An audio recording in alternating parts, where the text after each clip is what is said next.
Hey everybody, so one thing that I like to do in my spare time is read folklore and fairy tales and myths and stuff like that. I like doing that stuff. Right now I'm reading through the complete collection of the Grimm's Brothers fairy tales, which is a very exciting thing to be doing. I love reading them. And I realized that while there are some of them that are very famous, Cinderella or Hansel and Gretel or whatever, there are many others that most of you probably haven't heard of or read.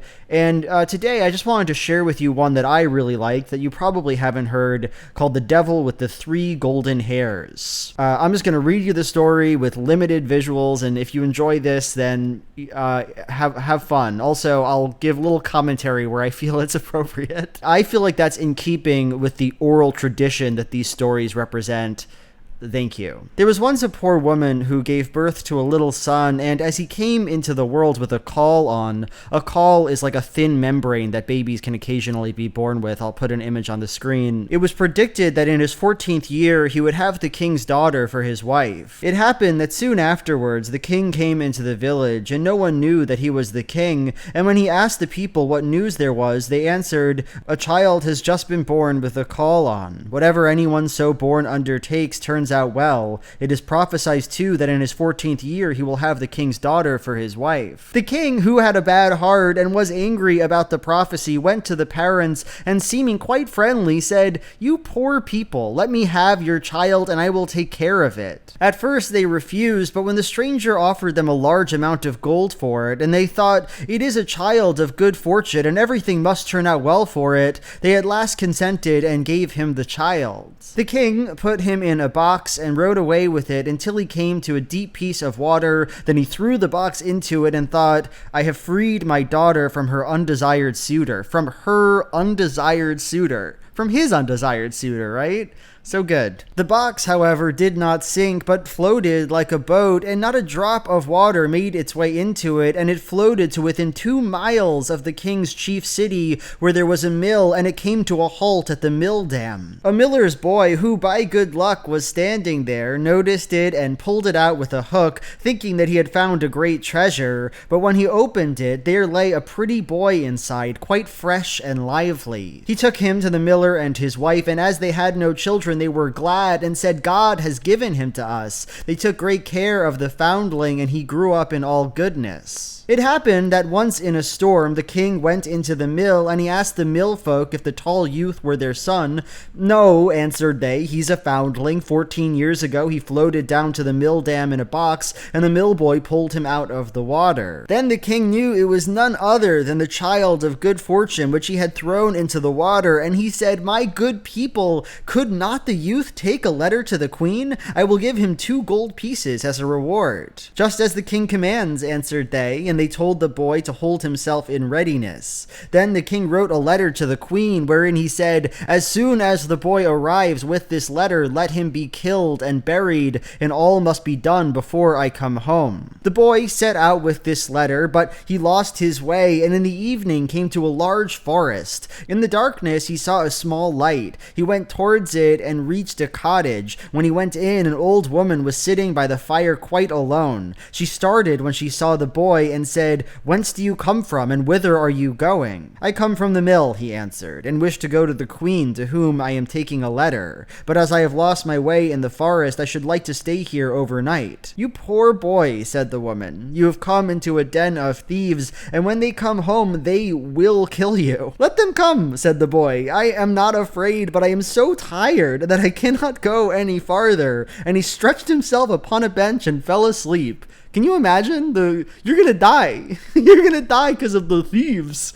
I'm just so sleepy. Soon afterwards, the robber came and angrily asked what strange boy was lying there. "Ah," said the old woman, "it is an innocent child who has lost himself in the forest, and out of pity I have let him come in. He has to take a letter to the queen." The robbers opened the letter and read it, and in it was written that the boy, as soon as he arrived, should be put to death. Then the hard-hearted robbers felt pity, and their leader tore up the letter and wrote another, saying that as soon as the boy came, he should be married at once to the king's daughter. Then they let him lie quietly on the bench until the next morning, and when he awoke, they gave him the letter and showed him the right way. And the queen, when she had received the letter and read it, did as was written in it, and had a splendid wedding feast prepared, and the king's daughter was married to the child of good fortune, and as the youth was handsome and friendly, she lived with him in joy and contentment. After some time, the king returned to his palace and saw that the prophecy was fulfilled, and the child married to his daughter. "How has that come to pass?" said he. "I gave quite another order in my letter." So the queen gave him the letter and said that he might see for himself what was written in it. The king read the letter and saw quite well that it had been exchanged for the other. He asked the youth what had become of the letter entrusted to him, and why he had brought another instead of it. "I know nothing about it," answered he. "It must have changed in the night when I slept in the forest." Can I just say that I enjoy how implausible that is, you know? Like, of course, logically, you'd think that the boy swapped the letter, not the thieves. It's just such an interesting bit of, like, protecting the protagonist's conscience, right? He wouldn't even swap the letter demanding he be executed. The king said in a passion, "You shall not have everything quite so much your own way. Whosoever marries my daughter must fetch me from hell 3 golden hairs from the head of the devil. Bring me what I want, and you shall keep my daughter." This is where the story gets good. This is where it gets exciting. In this way, the king hoped to be rid of him forever, but the child of good fortune answered, "I will fetch the golden hairs. I am not afraid of the devil." Whereupon he took leave of them and began his journey. The road led him to a large town where the watchman by the gates asked him what his trade was and what he knew. "I know everything," answered the child of good fortune. "Then you can do us a favor," said the watchman. "If you will tell us why our market fountain, which once flowed with wine, has become dry and no longer gives even water." "That you shall know," answered he. "Only wait until I come back." Then he went farther and came to another town, and there also the gatekeeper asked him what was his trade and what he knew. "I know everything," answered he. "Then you can do us a favor and tell us why a tree in our town, which once bore golden apples, now does not even put forth leaves." "You shall know that," answered he. "Only wait until I come back."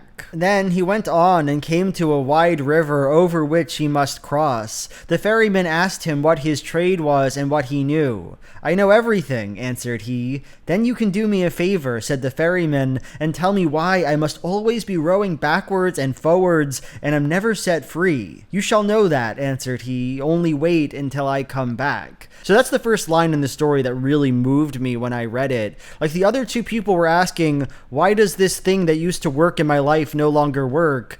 And then he comes to this ferryman, and the ferryman's like, why can't I be free from suffering? Why can't I be enlightened? Why must I always row this ship from hell and back? Like, what is my lot in life? It's so gorgeous to me. Anyway, when he had crossed the river, he found the entrance to hell. It was black and sooty within, and the devil was not at home, but his grandmother was sitting in a large armchair. "What do you want?" said she to him, but she did not look so very wicked.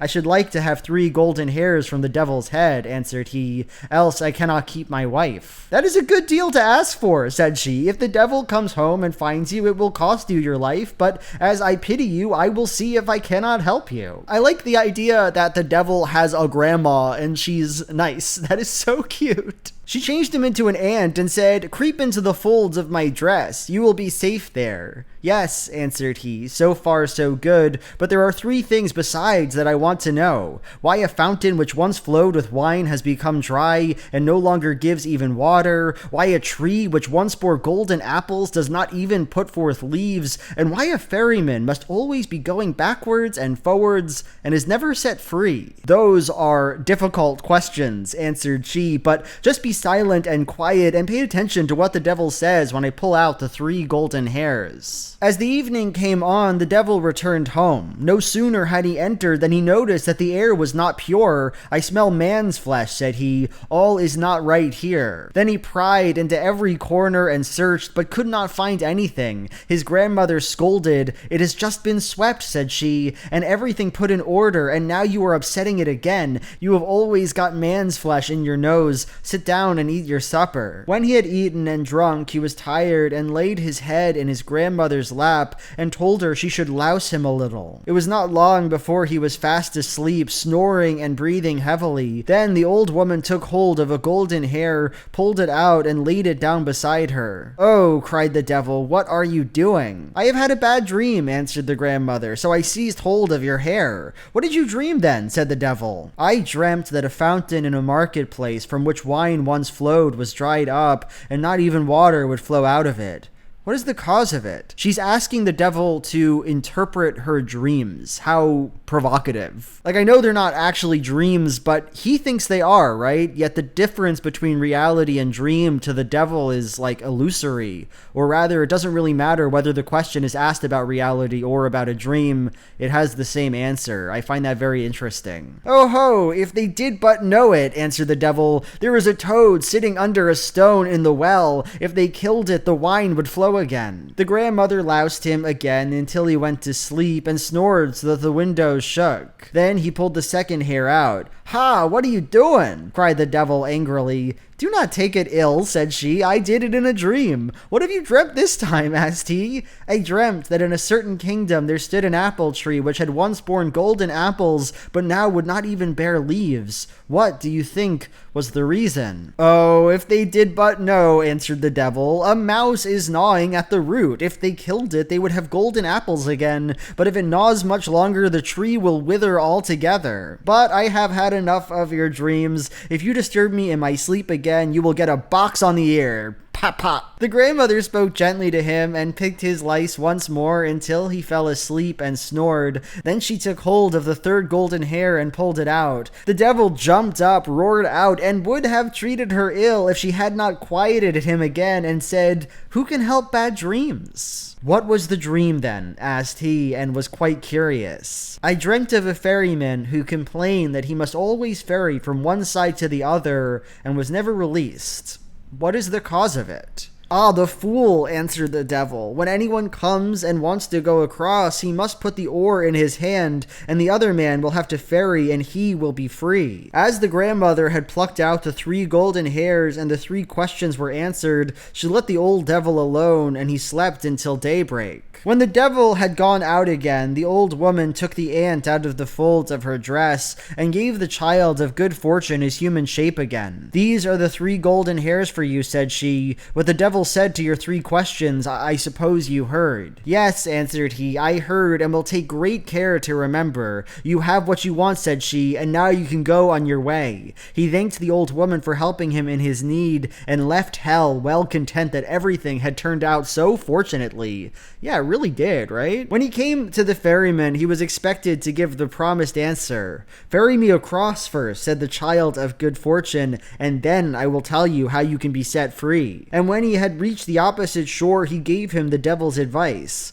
"Next time anyone comes who wants to be ferried over, just put the oar in his hand." It's so simple. It's so wonderfully simple. If you want to be free from the burdens of life, just give them to somebody else. Just what's the problem? It's perfect. He went on and came to the town wherein stood the unfruitful tree, and there too the watchman wanted an answer. So he told him what he had heard from the devil. "Kill the mouse which is gnawing at its root, and it will again bear golden apples." Then the watchman thanked him and gave him as a reward 2 asses laden with gold, which followed him. Finally, he came to the town whose well was dry. He told the watchman what the devil had said. "A toad is in the well beneath a stone. You must find it and kill it, and the well will again give wine in plenty." The watchman thanked him and also gave him 2 asses laden with gold. At last, the child of good fortune got home to his wife, who was heartily glad to see him again and to hear how well he had prepared in everything. To the king he took what he had asked for, the devil's 3 golden hairs, and when the king saw the 4 asses laden with gold, he was quite content and said, "Now all the conditions are fulfilled, and you can keep my daughter." But tell me, dear son-in-law, where did all that gold come from? This is tremendous wealth. I was rowed across a river, answered he, and I got it there. It lies on the shore instead of sand. Can I too fetch some of it? Said the king, and he was quite eager about it. As much as you like, answered he. There is a ferryman on the river. Let him ferry you over, and you can fill your sacks on the other side. The greedy king set out in all haste, and when he came to the river, he beckoned to the ferryman to put him across. The ferryman came and bade him to get in, and when they got to the other shore, he put the oar in his hand and sprang out. But from this time forth, the king had to ferry as a punishment for his sins. Perhaps he is ferrying still? If he is, it is because no one has taken the oar from him. That is the end of the story, and I feel some of the most evocative language in all the Grimm's Brothers that I've read. Perhaps he is ferrying still. If he is, it is because no one has taken the oar from him. It's so beautiful. Like, I can't even articulate why. It's just perfect. Anyway, did you enjoy this? I feel like this will appeal to like 30 people, but you know, that's fine. That's enough. Anyway, bye.